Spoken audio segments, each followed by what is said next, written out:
আপনি কি কখনো ভেবেছেন একটা গুলির শব্দ কিভাবে পুরো দেশকে নাড়িয়ে দিতে পারে?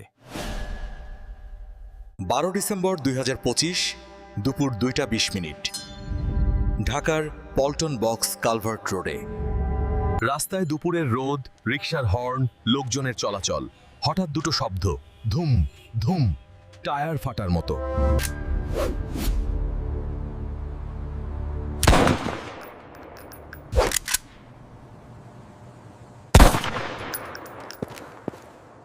বাঁচান!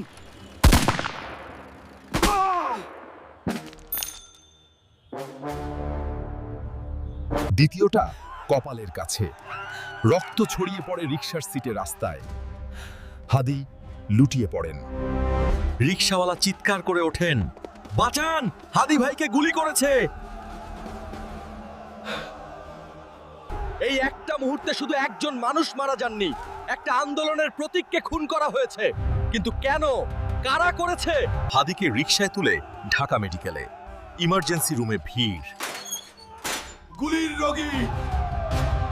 প্রথমটা ডান কানের ঠিক নিচে ঢুকে মাথা ভেদ করে বাম দিক দিয়ে বেরিয়ে যায়, ব্রেন স্টেম ধ্বংস। দ্বিতীয়টা কপালের কাছে। রক্ত ছড়িয়ে পড়ে রিকশার সিটে রাস্তায়। হাদি লুটিয়ে পড়েন। Brain stem destroyed. অবস্থা ক্রিটিক্যাল। এভার কেয়ারে স্থানান্তর। 15 ডিসেম্বর এয়ার অ্যাম্বুলেন্সে সিঙ্গাপুর জেনারেল হাসপাতাল।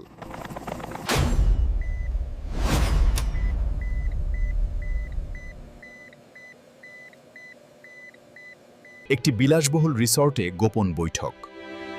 হাদির হত্যার পরিকল্পনা। টাইমলাইন তৈরি, মোটিভ ও সুযোগ সব পরিষ্কার। চুক্তি সম্পন্ন। টাকার খাম, হাত বদল।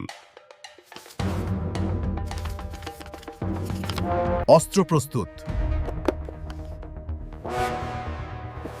সাইলেন্সার লাগানো হলো। রাতের অন্ধকারে রিসর্ট ছেড়ে চলে যান খুনি।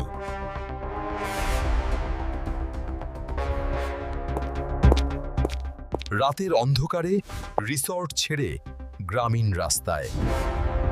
জঙ্গল পথে মোটরসাইকেল। ফেক প্লেট সহ সীমান্ত অতিক্রম। সীমান্ত জঙ্গলের টেনশন। ফেক প্লেট দেখে চেকপোস্ট এড়ানো। ফেক প্লেট দেখে চেকপোস্ট এড়িয়ে গেলেন।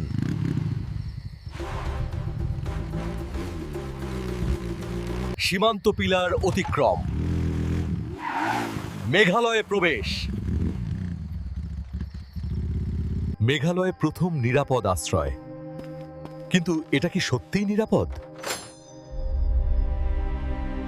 হ্যান্ডলারদের সাথে এনক্রিপ্টেড যোগাযোগ। উত্তরের অপেক্ষা। দেশ জুড়ে প্রতিবাদের আগুন। হাদিরের হত্যার প্রতিশোধে রাস্তায় নেমেছে লাখো মানুষ। হাদিরের শেষ জনসভা। লাখো মানুষের সামনে শেষ বক্তব্য।